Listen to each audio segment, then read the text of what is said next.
ایک ایسی آیت نازل فرمائی جو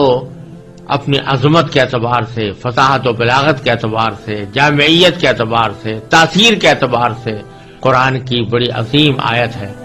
اور اس کو آیت الکرسی کہا جاتا ہے۔ اور اس میں یہ بات بھی صراحت کے ساتھ کہہ دی گئی ہے کہ اللہ تعالیٰ کی بارگاہ میں کسی کی سفارش نہیں چلتی سوائے اس کے کہ اللہ تعالیٰ خود ہی کسی کو اجازت دے دے یا حکم دے کہ تم سفارش کرو، تو بے شک پھر اس کی سفارش اللہ تعالیٰ قبول فرما لیتے ہیں۔ لیکن جو اللہ تعالیٰ کی مرضی کے بغیر خود اپنی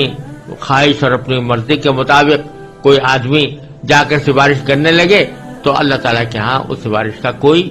مقام نہیں، اور نہ اللہ تعالیٰ کے ہاں وہ چل سکتی ہے، نہ ایسا کوئی شخص سفارش کر سکتا ہے اللہ تعالیٰ کے اذن کے بغیر۔ تو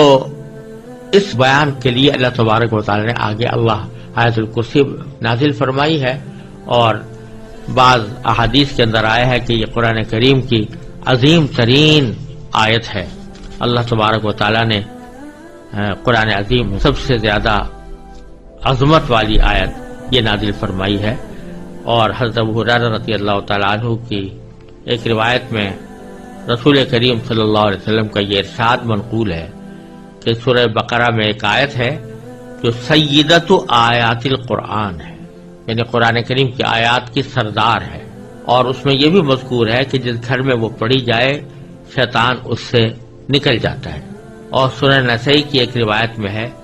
کہ رسول اللہ صلی اللہ علیہ وسلم نے ارشاد فرمایا کہ جو شخص ہر نماز فرض کے بعد